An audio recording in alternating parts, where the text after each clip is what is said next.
Don't I know you, sir? Don't believe so. I haven't been here in many years.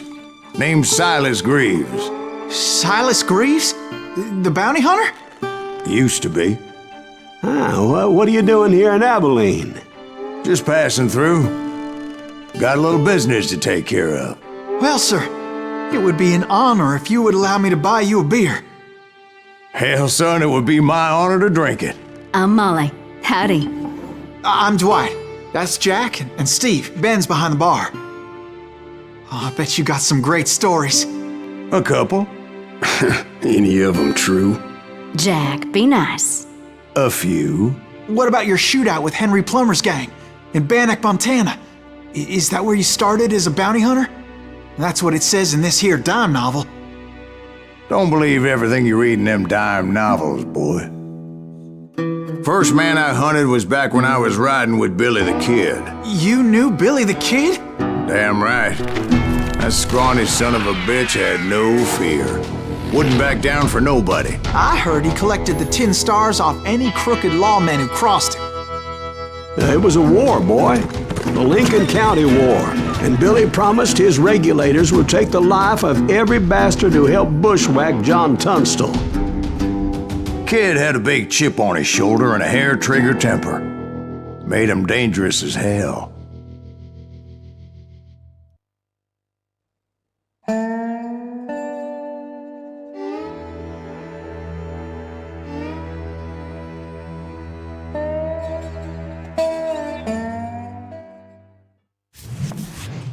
It was about 30 years ago. Billy was hiding out in an abandoned farm near Stинkin-Springs. I threw in with the kid because the man I had sworn vengeance on was riding with Billy's enemies. But before I tell you why I want that sumbitch dead, let me tell you what happened that day. I was heading back to the hideout when suddenly I had this funny feeling. Funny, haha? No, Steve. The other kind of funny. You heard Pack. You need to stay here to keep an eye on the road. That's not fair. We're missing all the fun. I knew those two morons would never let me through. I had no choice.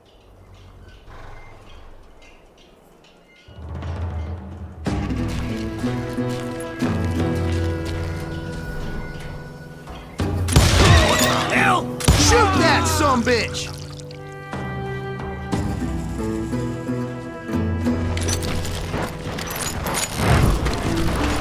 Was it Pat Garrett's posse? Oh yeah. I heard the shots and I knew I had to move fast. They're coming from the rear! Garrett and his army of deputies had surrounded the entire homestead. I decided to help Billy and the boys out of it. So that's just what I did. As the governor of New Mexico was paying for the kid's apprehension, Garrett was able to hire every gun hand in Lincoln County.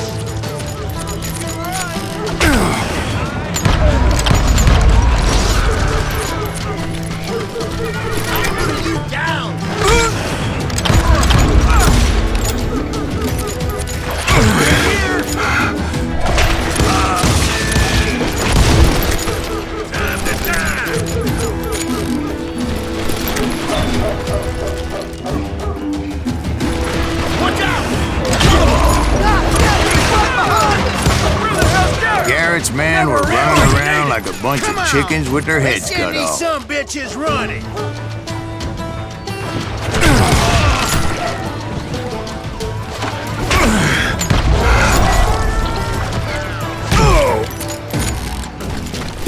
I got this. Still, one of them reached the water tower. Not a bad idea. It would be a turkey shoot from up there.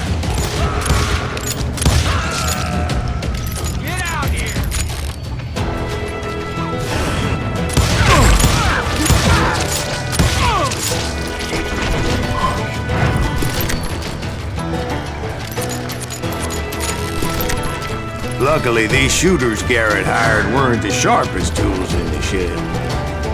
A lot of them were saddle tramps, or sod busters, or drunken drifters looking to make a few bucks.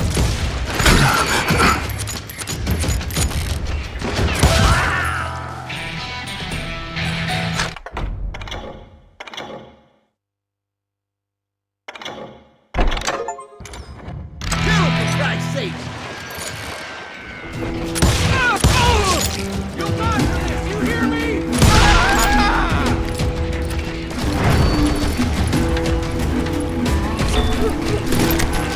Then, I heard a friendly voice yelling at me from the window. Back door! We'll cover you! Try aiming, you idiots! Truth be told, things weren't much better behind the house.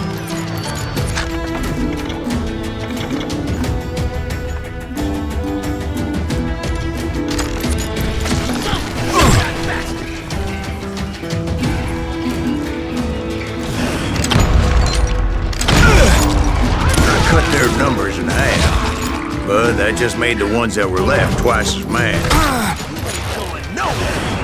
They made up for their lack of skill with a seemingly endless supply of ammo.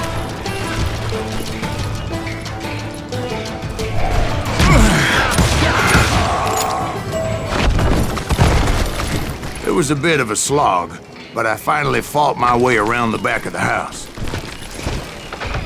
And like that, I was inside, none the worse for wear.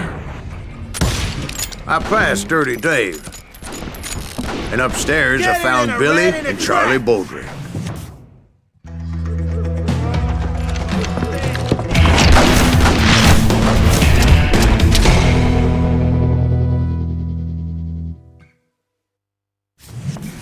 Billy looked at me and said, "About time, amigo! Grab a gun and get to the window!" Wait, so you were friends with Billy the Kid? Yeah, sort of.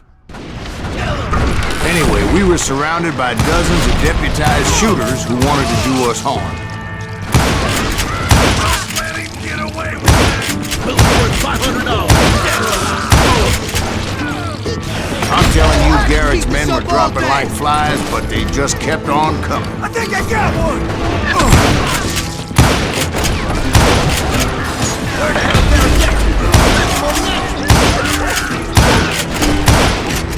That's when Charlie got hit. "They're catching us in a crossfire!" shouted Billy. "Get to the other side!"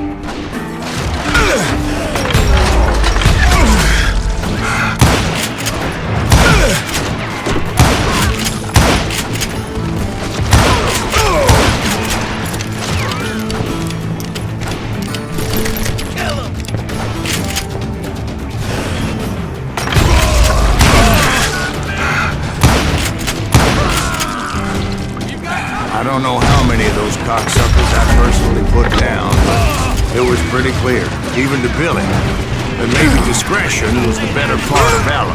What's that mean? It means that it was time to cut and run. "They got a Gatling!" Billy shouted. "Get the horses and bring them round back. I'll draw their attention."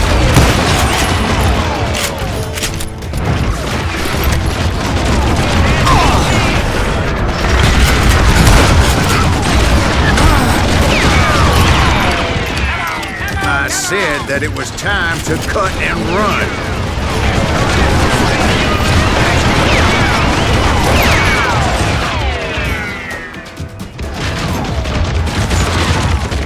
He directed that order at me, and I thought, why the hell do I have to do it? But I went anyway. Dumbass that I was back then.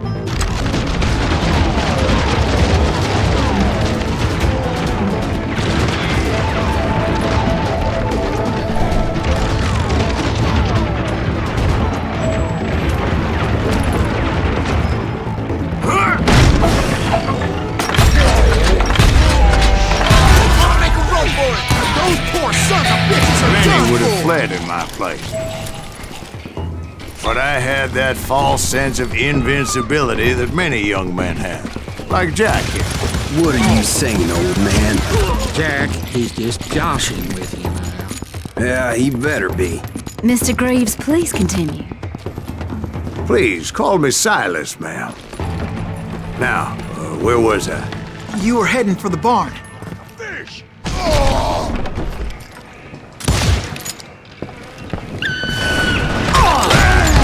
Making my way past the passel of fallen foes.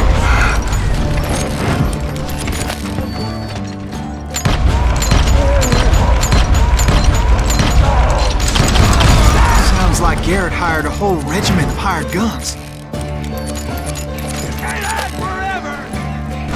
Yeah, and just when I thought I was done with them, more of these hapless bastards would pop up. You're done.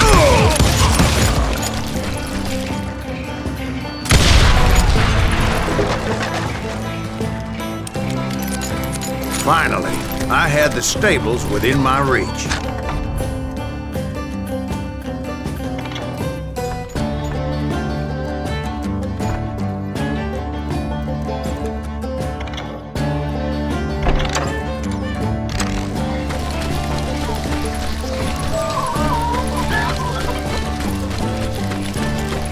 And that's when I met Sheriff Pat Garrett. I read that you went toe-to-toe with him, sir. That backstabbing bastard with that tacked-on tin star.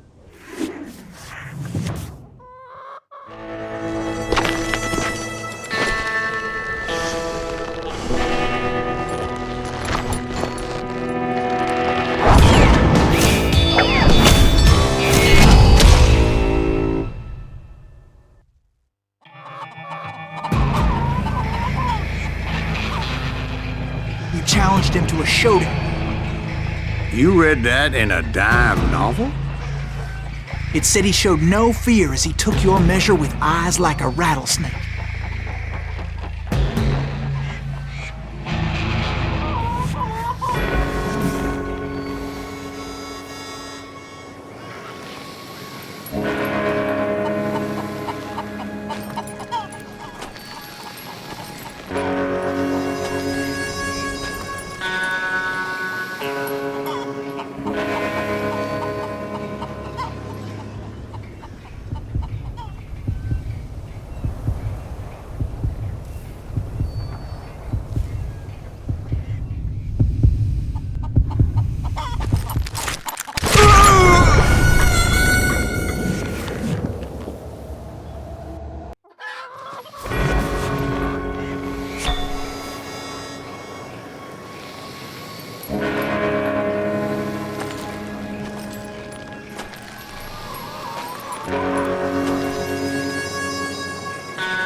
And that you killed him in a fair fight.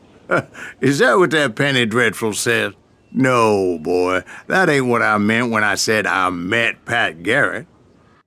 So let me start again. I finally reached those damn stables.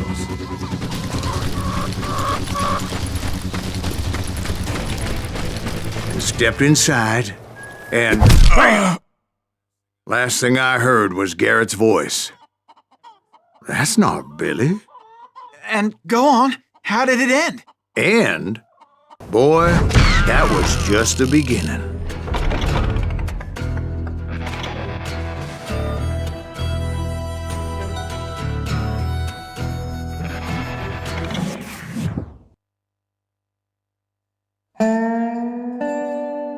So what happened? Did Garrett arrest you? Yeah, after I came to, the bastard had clocked me with his Colt.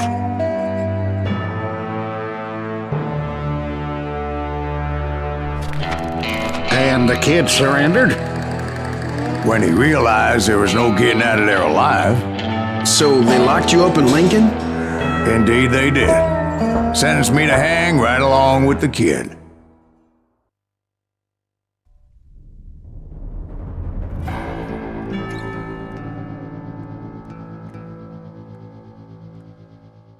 It's important to know that I was only riding with Billy so I could find the bastard I was after.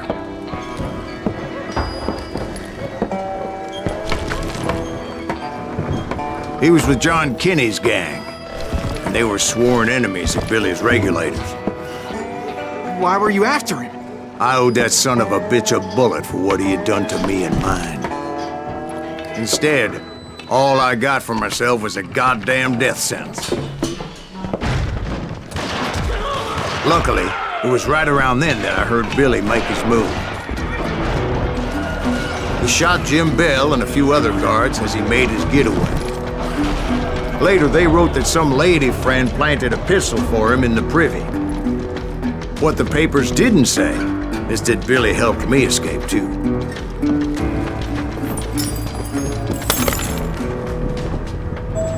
My first order of business was finding a firearm.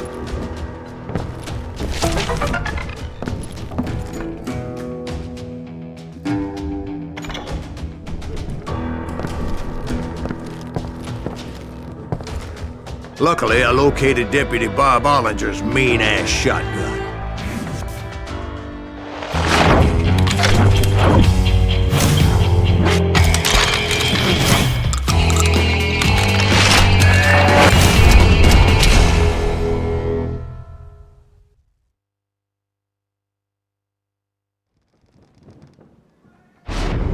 I saw Billy through the window, and he yelled that I should take to the rooftops to make my escape. So I did.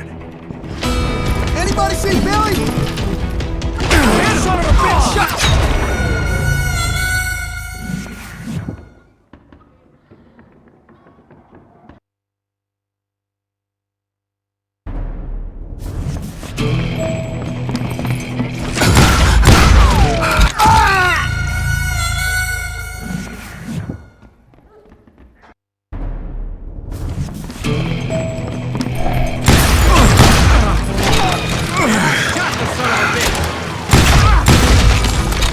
Yeah, that scatter gun was like a double-barreled howitzer.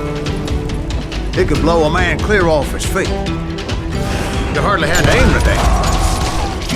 The kid's escape raised a huge ruckus.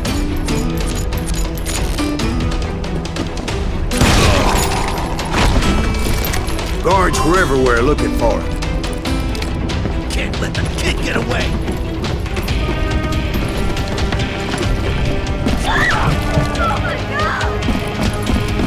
Anybody see him? I had to jump from roof to roof like a damn alley cat. I followed the planks where I could, but some of that wood was slippery as hell. The whole town was up in arms. And suddenly, I was a fugitive. Keep missing. Garrett's gonna kick our ass. Can't have gotten far. Gotta be around here somewhere. Billy broke out of jail. Violence is not the answer. Shut the window, lock the door. So that bastard you were after, what did he do? He did me and my family a grievous harm. But I knew if I was ever gonna find him, I would need to get my ever-loving ass out of there. Where did he get you? I tried to be stealthy and sneak my way past. You! But hell, if they weren't all waiting for me. Apparently, some of them thought I was Billy. You hooligans go to hell. I'm here! He's in town somewhere. See, me and the kid shared a certain similarity in build and coloring. I was just glad I had Deputy Bob's mean-ass shotgun.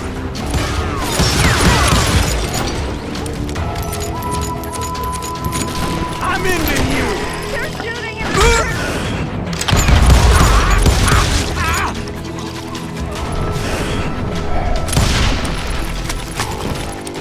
I've got this! Get your heads go! There's children here.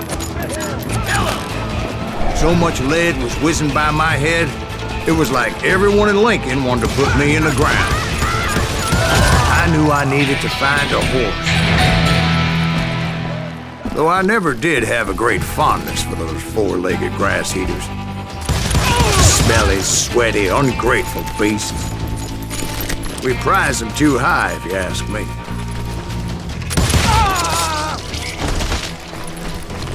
Come on out, you yellow bastard!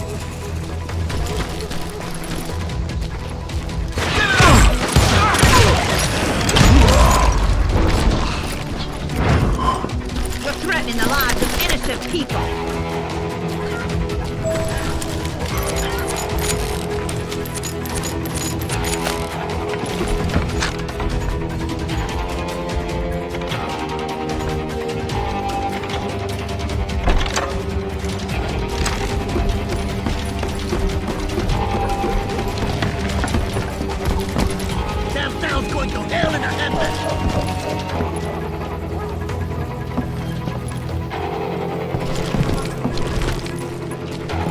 But where was the kid while you were busy getting shot at?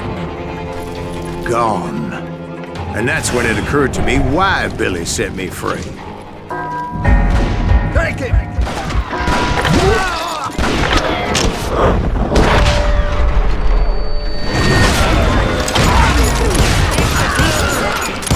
So I could be a hapless decoy and draw attention while he snuck out of town.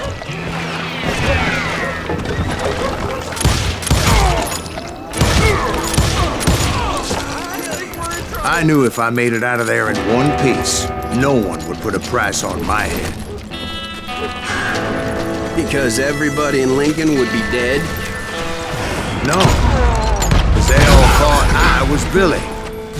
And all that blame would fall on him. Meanwhile, Deputy Bob Ollinger was organizing a posse to put me down. He was already a mean son of a bitch, but he was doubly pissed that I stole his mean-ass shotgun. Anyway, it was me or them, and the only way forward led me straight to Purdue.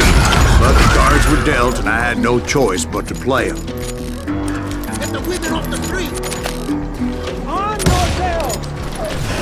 How the hell did you get away?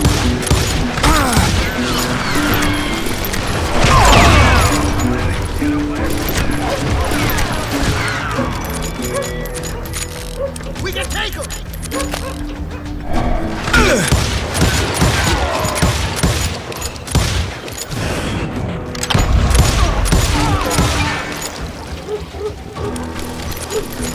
I got this! Stop him!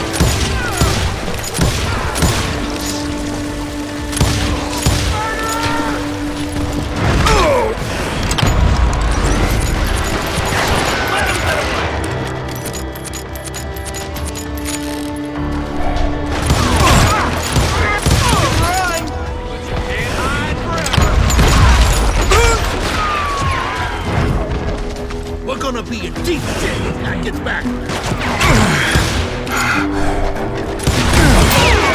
Killing everybody! Kill him!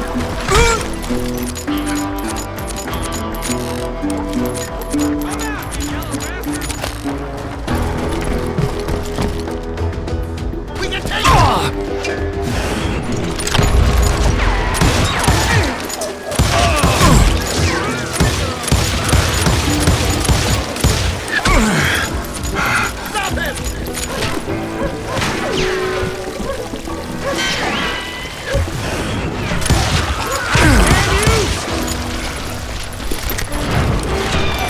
Finally, I found what I was looking for.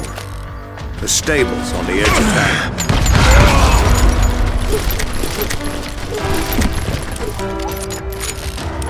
I guess Billy saved your ass, taking out Bob Ollinger the way he did. Billy didn't kill Bob. Well, sure he did. He dispatched him right after he shot Deputy Bell. No, sir. Because Bob came right up behind me, angry as hell that Billy had lit out. "Hello, Bob," I said. "I think you better let me go." And he says, "I don't think so, boy. Not with my shotgun." So we stood there in the middle of the street, eyeball to eyeball. He intended to kill me, and I knew I had no choice but to defend myself.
I killed him in a fair fight. Everybody saw I had no damn choice. Well, Lincoln got a mite depopulated that day. Pat Garrett gunned down Billy 3 months later, so his escape was all for naught anyway. So where'd you go after Lincoln? Mexico. Until I realized nobody was looking for me. I ended up taking a job at the Rurales. The Mexican Rurales? I was hired to help them track down the cowboys. The most vicious outlaw gang in Cochise County? Curly Bill Brocious? Johnny Ringo? Led by old man Clanton himself. They must have paid you a pretty penny to take them hombres on. Not really. But truth be told, I had my own reasons for going after those boys.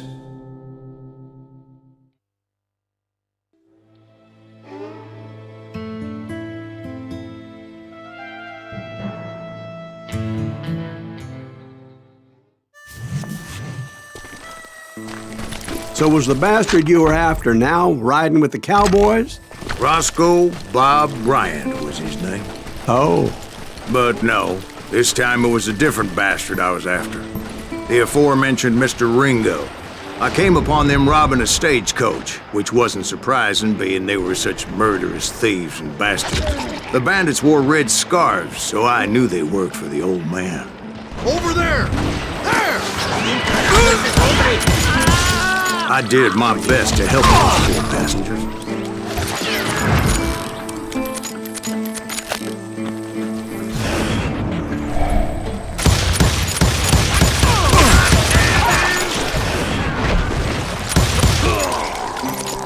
Moments later, the attackers were dead, and I checked the stagecoach to see how many passengers were still breathing. None. It was then I wondered if the rocks weren't hiding more bandits. Was that all of them? Or did I just hit the rear guard? I quickly got my answer. They attacked from on high like Apaches often did. They would appear in great numbers from above and rain down lead on their hapless enemies' heads, making use of the high ground and whatever else they had. Yep, the Apaches always appeared out of nowhere, and there never seemed to be an end to them. Hold on, were you attacked by Apaches? What happened to the cowboys? Did I say they were Apaches? I said Clanton's cowboys attacked me Apache style. I was in a pitched battle, but I was holding my own against an overwhelming enemy force.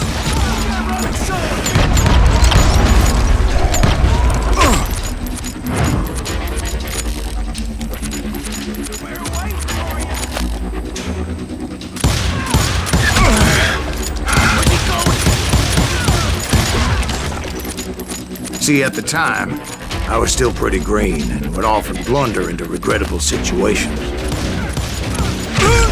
But I just kept shooting at anything I could see up in those damn rocks. I didn't see Ringo, but I knew he was with the cowboys. He and Roscoe Bob had done me a dreadful wrong, and I was determined to have my revenge.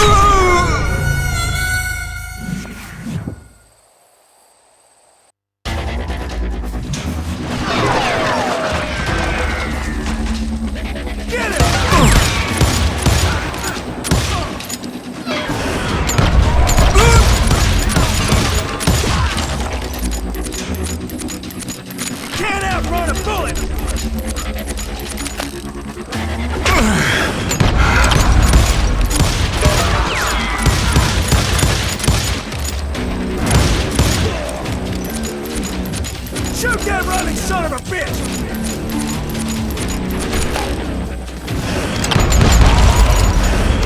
See, at the time, I was still pretty green and would often blunder into regrettable situations.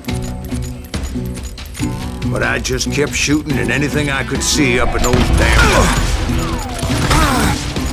I didn't see Ringo, but I knew he was with the cowboys.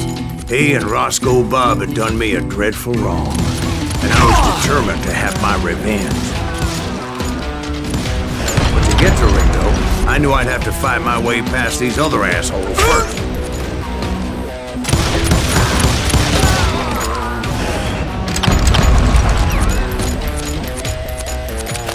Hard to hit a moving target.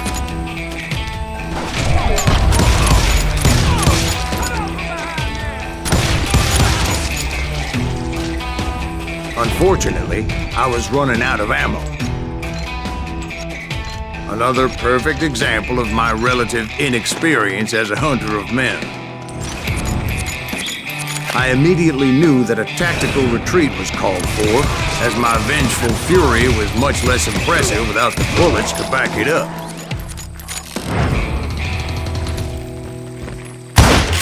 Shoot that running son of a bitch! Finally, they managed to corner me. Trapped as I was, the odds of my survival seemed pretty slim.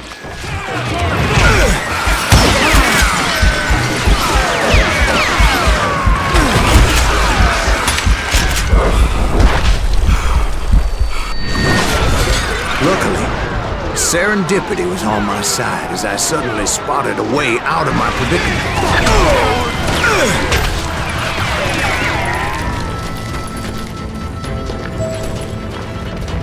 I ran ahead as if the devil himself was after me. Bullets were whizzing by my ears, but I wasn't about to roll over and die. I just kept running like there was no tomorrow. Because there wouldn't be if Clanton and his men caught up with me. As I was scurrying around those caves, I thought, what was I thinking? Going up against a gang like this?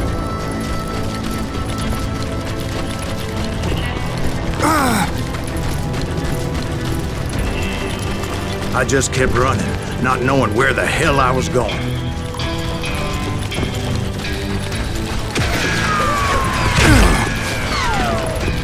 And that's when something miraculous happened. Like manna from heaven, I found the desiccated remains of what looked like an Apache warrior. The old weapon next to him supplied me with some much-needed ammunition.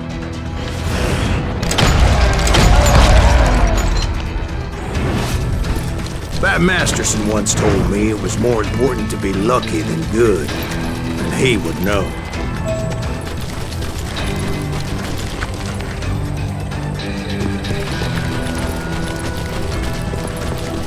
And imagine my surprise when I found a fistful of dynamite to go along with that ammo.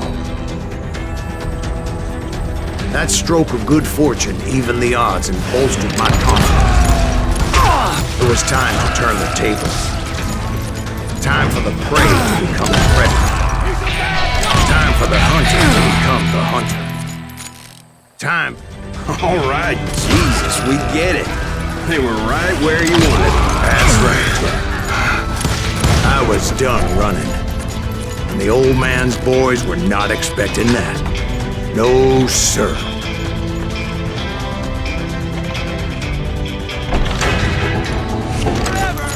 I came at them like a wildcat. My fury knew no bounds.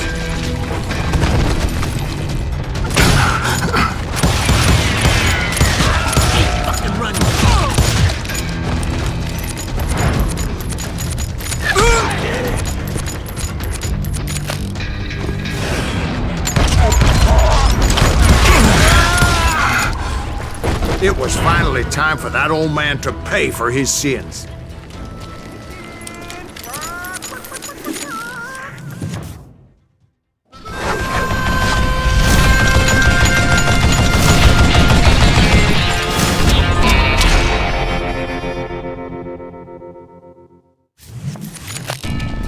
I yelled out at the top of my lungs, "Clanton, I'm coming for you!"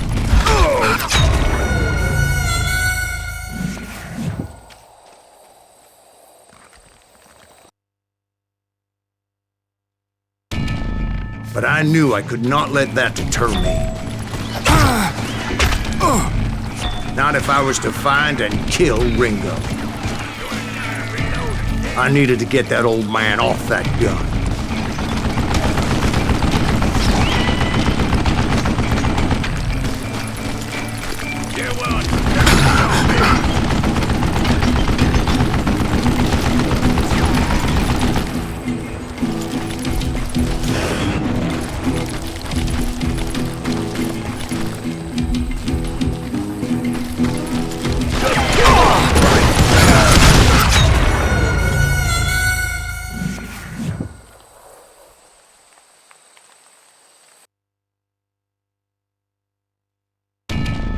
Most everyone thought it was the Ruales who had come up against him in Guadalupe Canyon, but it was just me.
Apparently, one of the cowboys made it out of there alive and told Ike and Billy Clanton that it wasn't a Mexican who took their father's life that day.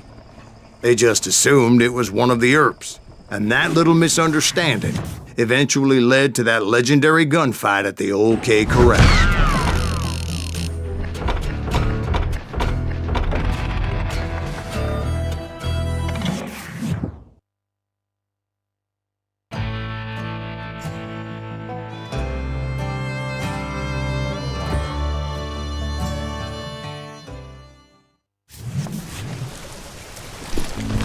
A few weeks after that dust-up at the OK Corral, I was still after Johnny Ringo.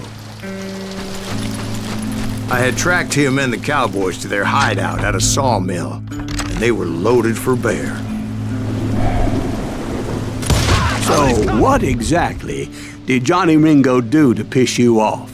Well, him and that other bastard. Roscoe Bob Bryant? Yep. They both deserve to die, and I promise I'll tell you why. But first I need to tell you about the cowboys' new boss, Curly Bill Brocious. Earth's coming! Get ready, boys. I'm gonna be scared!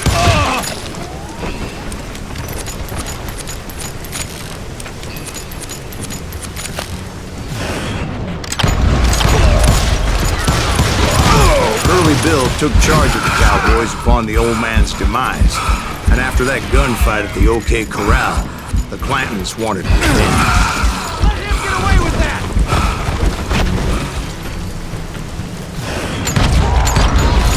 Somebody kill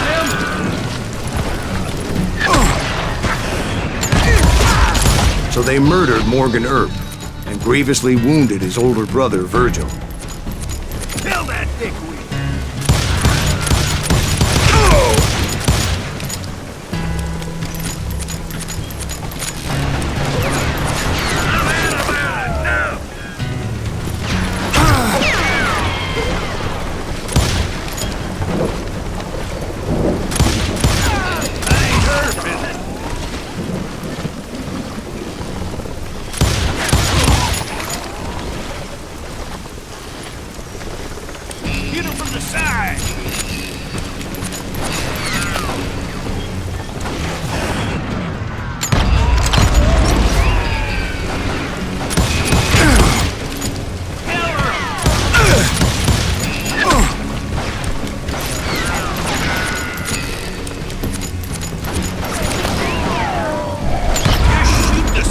and Doc went on what became known as the Vendetta Ride, hunting those outlaws down. So when I showed up, that's who they thought I was.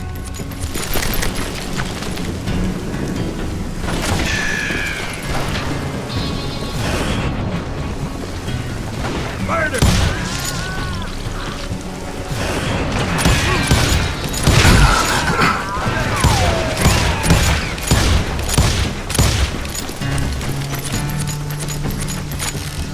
It's you or me!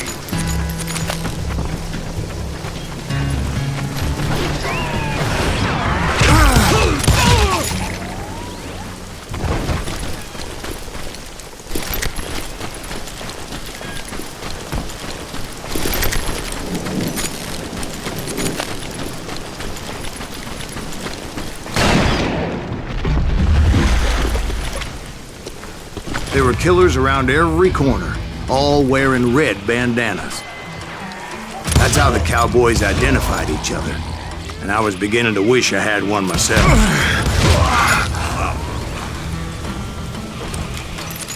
Had enough?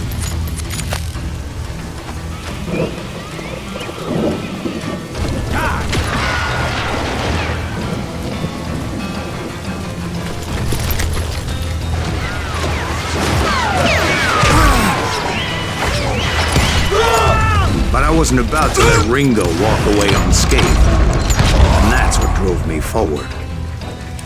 They say that Ringo was infernally fast. I hardly saw anyone faster, boy. Certainly not Wyatt Earp. That man was all hat and no cap. Earp wasn't much of a match for him, but Doc Holliday might have taken him. That lunger should have kept his nose out of it. They never charged anyone for the murder of Morgan Earp. But everybody knew that Curly shot him in the back. That was common knowledge. Yeah, maybe so. But Ringo had nothing to do with it. He was just being loyal to a friend. Is that what you call it? Being loyal? Well, to get to that loyal friend, I had to pass by some buzzsaws as big as a man. Excuse me, sir. I have a question. What's that, Dwight? After old man Clanton died, why didn't his son take over the Cowboys? Because Ike Clanton was dumber than a box of rocks and a yellow belly to boot. Now, where was I? Taking down the entire cowboy gang single-handed. Indeed I was, Jack.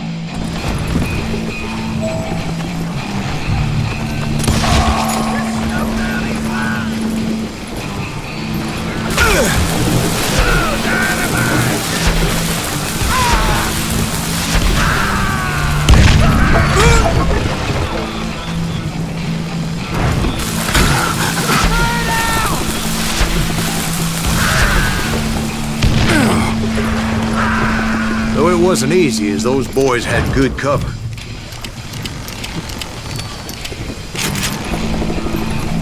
Show yourself, coward!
Keep on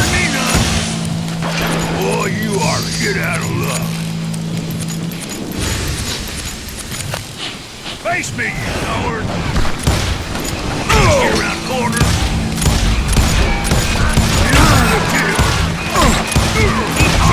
I don't mind!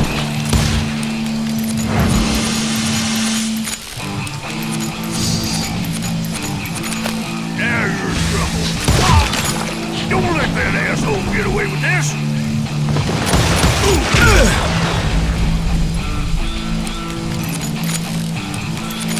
Shoot, I dare you! You gonna beat it to death? There were carts everywhere, piles of lumber, and God knows what else for people to hide behind. That really was one hell of a sawmill. Quite an impressive operation.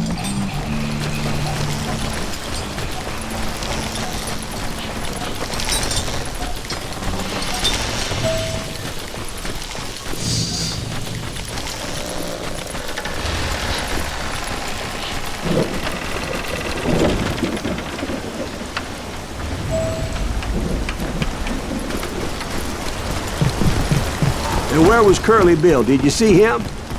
I'm about to get to that, Ben. Patience. I'm painting a picture here. There was this beautiful waterfall and a crystal clear stream that led to a verdant valley that was truly... Consider your picture painted. What happened next? Well, finally the bastards that were still alive made a last stand.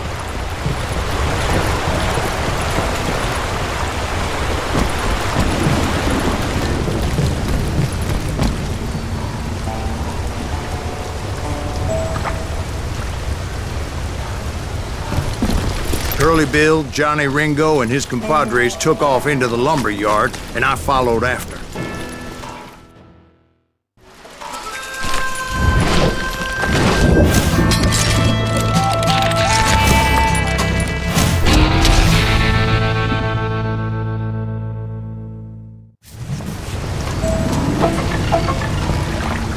Are you saying they ran? Cowardice was not in Ringo nor Curly Bill's nature. No, sir. I never said they were running scared. They just wanted me out in the open. Time to dance with the devil! You working for Wyatt Earp?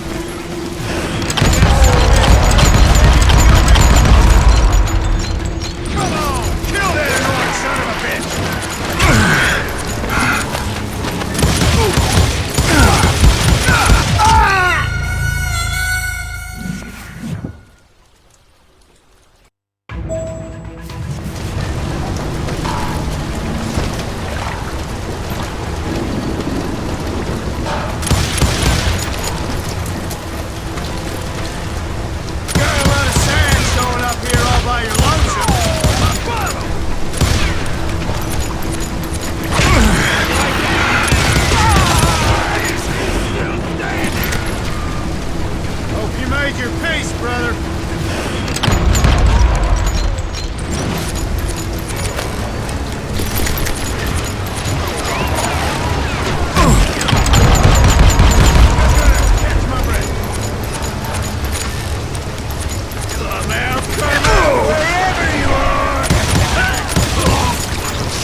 Lucius gave me no choice but to take his life.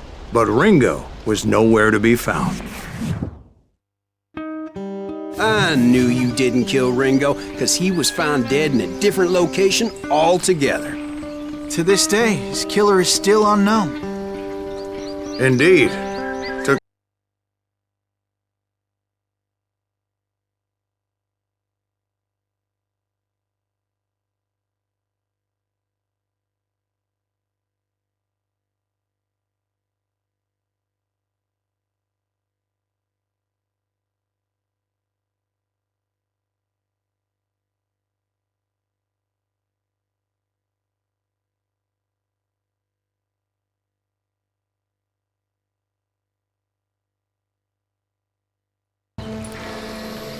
That's incredible, sir.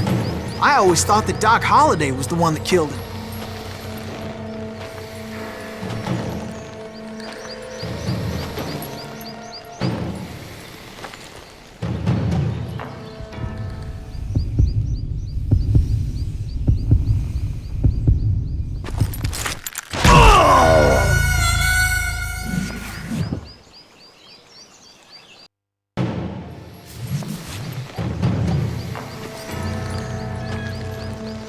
That's incredible, sir.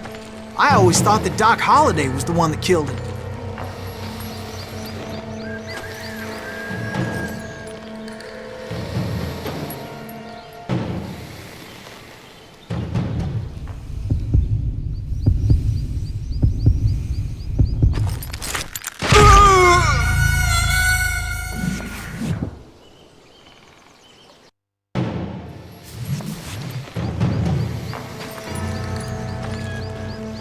That's incredible, sir.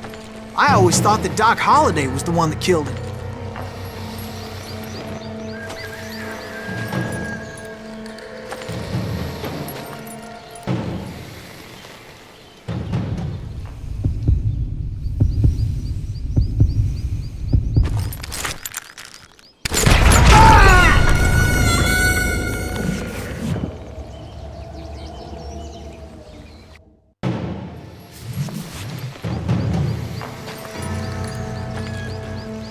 That's incredible, sir. I always thought that Doc Holliday was the one that killed him.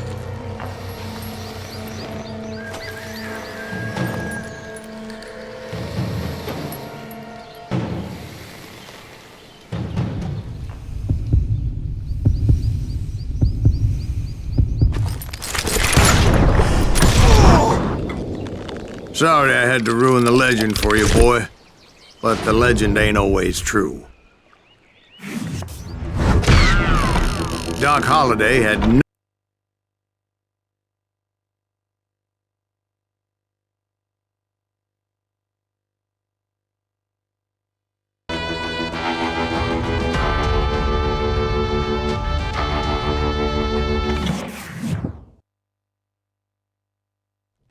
I was paid a healthy bounty for Ringo and Curly Bill, and realized there was real money to be made. That's why I went after Henry Plummer.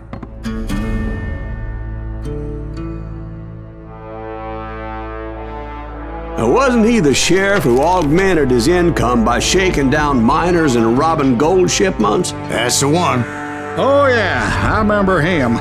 He ran that gang of thieving outlaws called the Innocents. So it's true that you went toe-to-toe with him? Indeed I did, son. Indeed I did.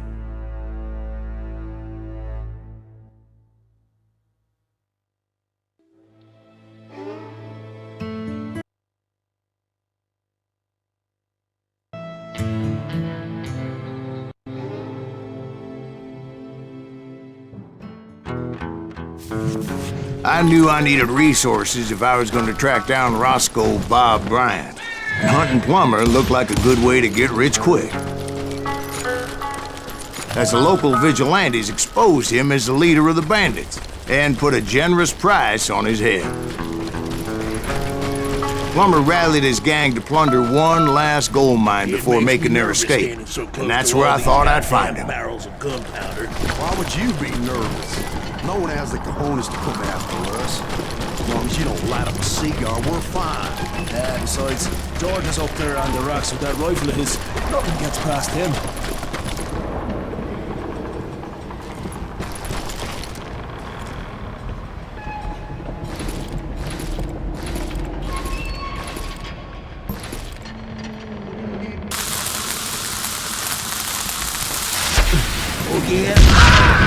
My late father pointed out to me more than once. God made men, but Samuel Colt made them equal.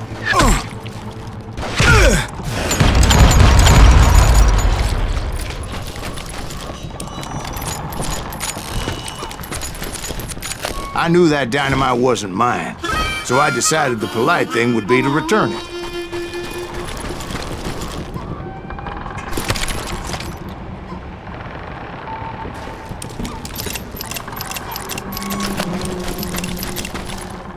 It was the biggest gold rush since Sutter's Mill in '48.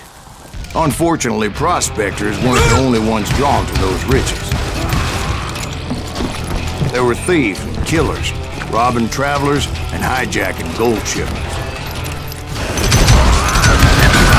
Like those that ran with Plummer. Some were just regular folks I knew from town, drawn by greed and easy pickings.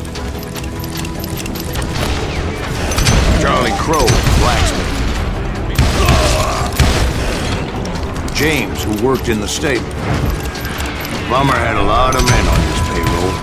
A hell of a lot. That son of a bitch pretended to protect the public with one hand while stealing them blind with the other. Of course, the rest were veterans of the Civil War. Stone-cold killers trained on the bloody fields of Shiloh and Antietam. He set up a defensive perimeter which I had no idea how to break. Dangerous, desperate individual. I was outnumbered and in way over my head, but I was too damn stubborn and stupid to realize it.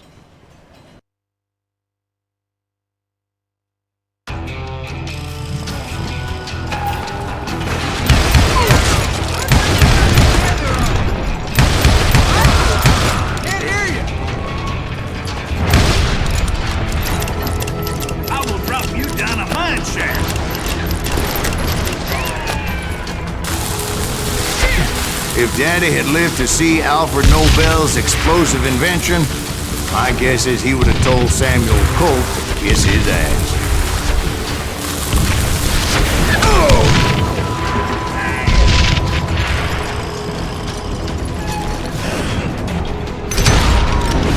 I do not deserve to die like this!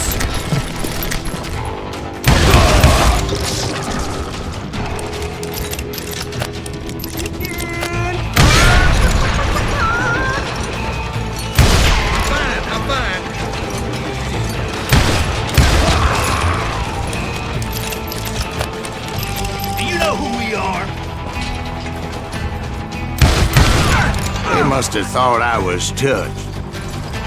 Or had some kind of death wish. Seeing as there were barrels of gunpowder everywhere. One stray bullet, one stray spark, and I'd be blown to hell and gone. Did I have any second thoughts about what I was doing? No.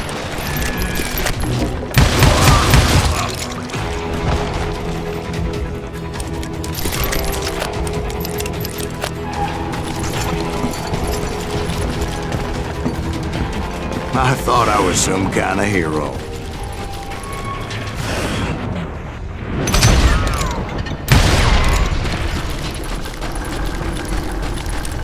I finally made it past and headed on to meet my destiny.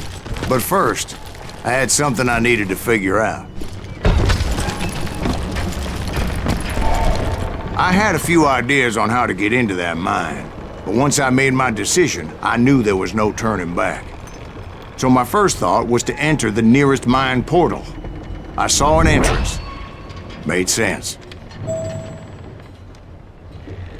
It was the quickest way in, but that also made it more dangerous, as there would undoubtedly be enemy pickets posted along the way.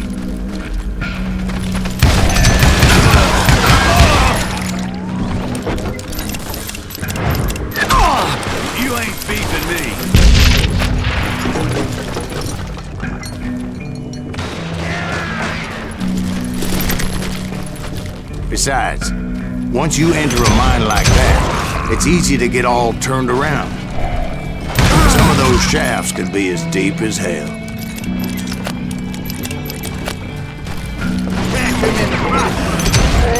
A single stumble or misstep can easily end in a deadly plunge to oblivion.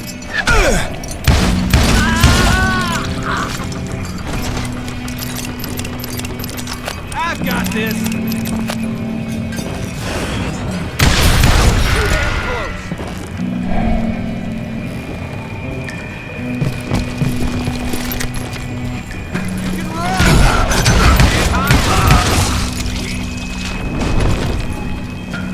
Quick reflexes often make up for a lack of common sense. Luckily, I was never one to be easily bushwhacked.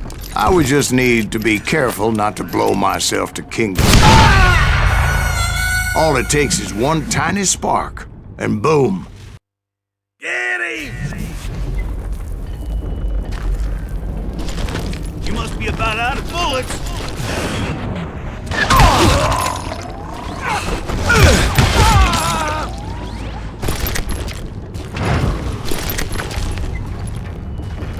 One wrong bullet could have turned that mine into a dad-blasted tube.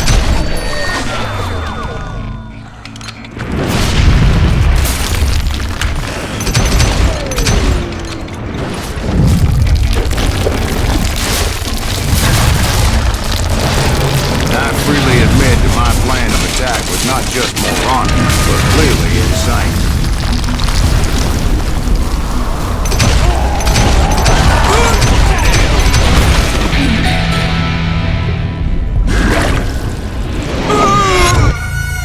It's a good thing that I abandoned that ridiculous plan before I even tried it. Instead, I spotted a ladder, a way into the mine from the opposite side.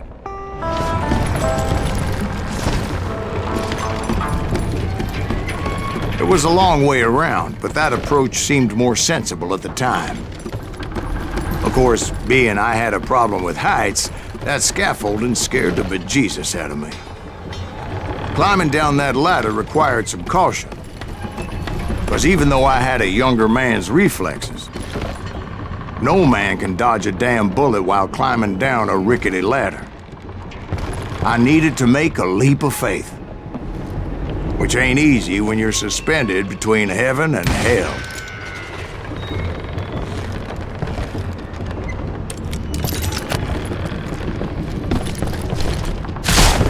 I was determined not to give up, however.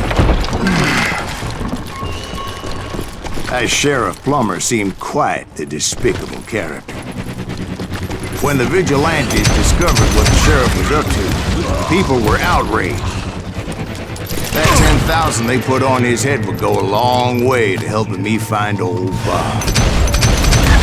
I had made it my mission to settle that score come hell or high water.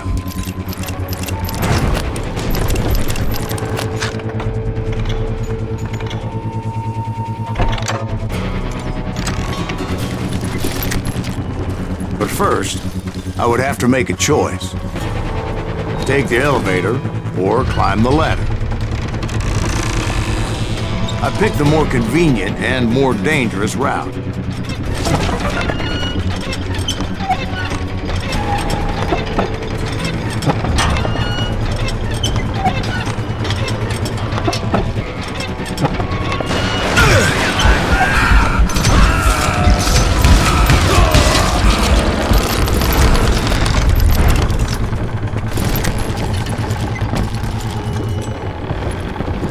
Plummer was a mad dog killer, and the people of Nevada City deserved better. Nevada City?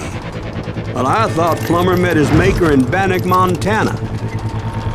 Right, well, he was the sheriff of both places at one time or another, but that's neither here nor there. The point was, taking him down would save a lot of lives, including my own.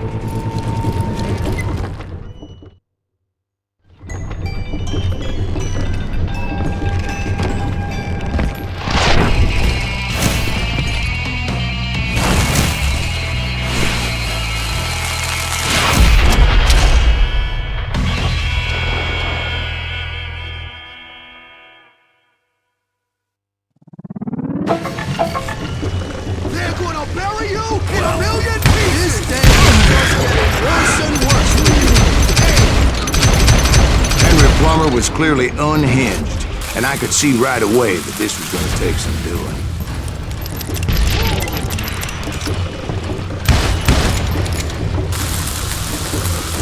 Who said you could throw dynamite? You can shoot! What can you aim?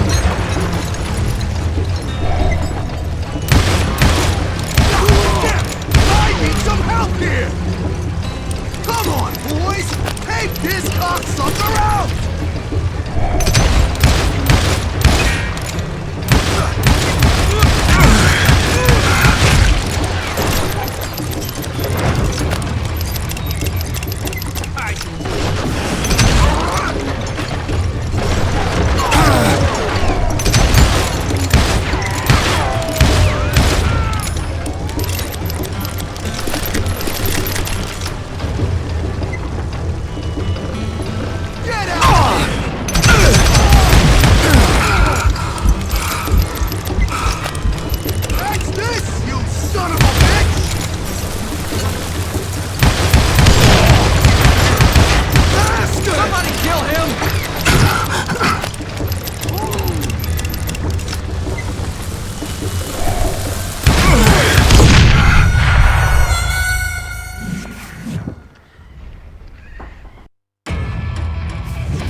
I'm going all medieval on your ass! I'm gonna bury you in a million pieces! Who said you could throw dynamite? Run! So that's how Henry Plummer died. Him and his crew were worth their weight in gold. And now, I was officially a bounty hunter. So, did you finally go after that Bob feller? Well, I heard word he was in Kansas with John Wesley Hardin. So that's where I went. Where in Kansas? Abilene. Why do you ask, Ben? No reason. Was Hardin as fast as Ringo?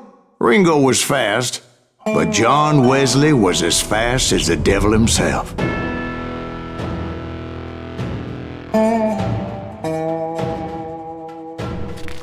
Hell, he killed his first man at 15. From that day forward, he had a price on his head and wouldn't back down for nobody, not even Wild Bill Hickok himself.